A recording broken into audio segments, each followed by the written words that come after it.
오늘은 이런 질문으로 시작을 해볼게요. 왜 나는 늘 제자리일까?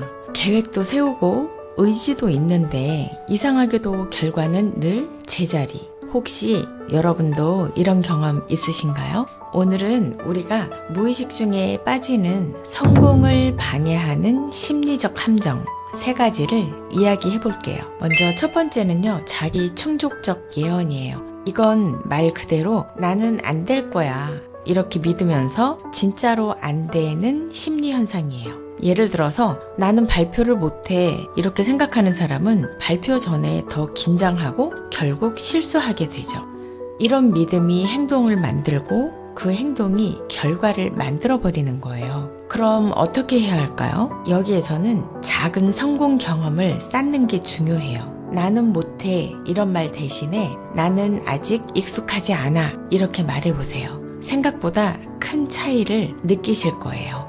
그리고 또 다른 예로는 나는 운동을 못해 생각을 해요. 진짜 못하게 되는 자기 충족적 예언이죠. 어떤 사람이 늘 나는 운동을 못해 이렇게 생각하면서 헬스장에 등록을 했어요. 하지만 첫날부터 긴장해서 러닝머신 위에서 자세가 어색해지고 주변 사람들의 시선이 신경이 쓰여서 결국 10분도 못하고 내려와 버렸어요. 이 사람의 심리 같은 경우는 운동을 못한다는 믿음이 행동을 제한을 하게 되고 그 행동이 실패로 이어지면서 자신이 믿는 그 믿음을 강화하게 되는 거예요. 이게 바로 자기 충족적 예언의 전형적인 패턴이에요. 그렇다면 이런 경우에 어떻게 이걸 극복을 할 수 있을까요? 이렇게 해보는 거예요. 나는 아직 운동이 익숙하지 않아 이렇게 말하면서 집에서 5분 스트레칭을 시작을 하면서 스스로 잘했다고 자신한테 얘기를 하는 거예요. 그러면서 이 작은 성공 경험들이 쌓이면서 자신감이 생기고 헬스장에서도 점점 자연스러워질 수 있을 거예요. 이처럼 선택의 기준을 미리 정해두는 건 삶의 피로도를 줄이고 실행력을 높이는 강력한 심리 전략이 될 수 있어요. 두 번째는요, 확증 편향이에요.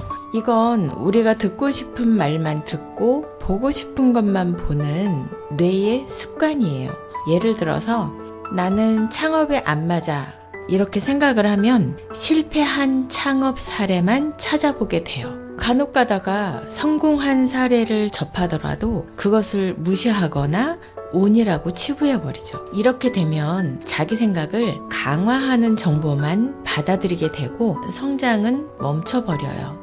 해결 방법은 일부러 반대 의견을 찾아보는 거예요. 그리고 나와 다른 피드백을 공격이 아니라 정보로 받아들이는 연습이 필요해요. 조금 더 자세히 말씀을 드려볼게요. 어떤 사람이 이렇게 생각을 해요. 내 성격은 창업에 안 맞아. 이렇게 생각을 하는데 이 사람은 창업에 관심은 있지만 자기 성격이 창업에 안 맞는다고 단정을 하고 있어요. 그래서 유튜브에서 창업 실패 후기, 망한 스타트업 이런 정보만 찾아보는 거죠. 성공한 창업가의 이야기를 들어도 저건 특별한 경우야 이렇게 넘겨버리는 거예요. 이 사람의 마음을 좀 더 들여다본다면 자신의 생각을 강화하는 정보만 받아들이는 확증 편향이 작동한 거예요. 결국 이 사람은 창업에 관심은 있지만 그 관련된 어떤 시도조차 하지 않고 결국 이렇게 말하겠죠. 봐, 역시 난 안 맞잖아. 이렇게 결론을 내려버릴 수 있어요. 그러면 이건 이렇게 해결을 해볼 수 있을 것 같아요. 자신의 성격과 비슷한 창업자의 성공 사례를 찾아보고 창업 멘토링을 받아본다면 자신의 가능성을 새롭게 볼 수 있을 것 같아요. 세 번째는 선택의 역설이에요. 선택지가 많으면 좋을 것 같죠? 오히려 너무 많으면 결정을 못 내리고 아무것도 못하게 돼요. 예를 들어서 어떤 운동을 시작해야 하지? 이러면서 고민만 하다가 결국 아무것도 안 하게 되는 경우가 있어요. 이럴 땐 어떻게 해야 할까요? 네, 기준을 정하는 거예요. 예를 들어서 일주일에 3번, 30분 이내 집 근처에서 걷기 운동을 한다. 이런 식으로 어떤 기준이나 조건을 정하면 선택이 좀 더 쉬워지고 실행력이 올라갈 수 있죠. 또 다른 예를 들어볼까요? 예를 들어서 퇴근한 후에 집에 들어와서 넷플릭스를 켜요. 오늘은 뭘 볼까 하면서 추천 목록을 살펴봐요. 그러다가 30분이 훌쩍 지나버리는 거예요. 결국 아무것도 고르지 못하고 그냥 유튜브에 쇼츠만 보다가 잠이 들어버려요. 이 사람의 심리를 조금 더 분석을 해본다면 이 사람은 수많은 여러 가지 콘텐츠 중에서 최고의 선택을 하려고 좀 더 신중하게 접근을 하는 것 같아요. 그래서 결정을 미루게 되고 결국 아무것도 선택하지 못하게 되는 그런 상황이 생기는 거죠. 이런 것을 바로 선택의 역설이라고 해요. 저도 가끔 이런 경우가 있어요. 아주 많은 선택지 중에서 좀 더 나은 것을 선택을 하려고 시간을 많이 허비하게 되는 거죠. 해결점은 내가 30분 이내에 이걸 결정을 해야 되겠다. 오늘은 내가 좀 웃고 싶으니까 코미디 장르를 선택을 해보겠다. 그리고 봐왔던 것이 없다면 코미디 장르 중에서 첫 번째로 하는 시즌 1을 보겠다. 이런 자기만의 기준을 미리 정해두면 선택이 좀 더 쉬워져요. 그리고 콘텐츠를 보면서 좀 더 즐겁게 볼 수 있겠죠. 오늘 함께 들여다본 마음의 이야기였어요. 어쩌면 당신의 하루 속에도 조용히 숨어 있었던 감정들이었을지도 모르겠어요. 나는 안 될 거야 라는 믿음이 진짜로 나를 멈춰 세우고 내가 듣고 싶은 말만 골라 듣는 습관이 성장의 문을 닫아버릴 수 있어요. 또 끝없는 선택지 앞에서 결정을 미루다가 아무것도 하지 못했던 그런 순간들도 올 수 있어요.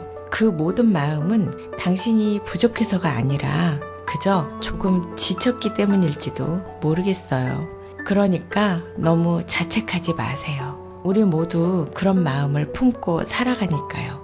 여기에서 중요한 건 그 마음을 알아차리고 조금씩 방향을 바꿔보려는 당신의 용기예요. 작은 성공을 경험하고 낯선 의견에도 귀를 기울이고 선택의 기준을 스스로 만들어가는 그 과정이 결국 당신을 더 단단하게, 더 자유롭게 만들어줄 거예요. 선택 앞에서 망설이던 마음, 스스로를 의심하던 순간 그 모든 감정도 결국 당신이 더 나아지기 위한 과정일 거예요. 조금 더 자신을 믿어보세요. 조금 더 단순하게 선택해보세요. 그리고 무엇보다 당신의 마음을 따뜻하게 안아주세요. 아름답고 행복한 시간들이 오늘 당신에게 오기를 바랍니다. 감사합니다.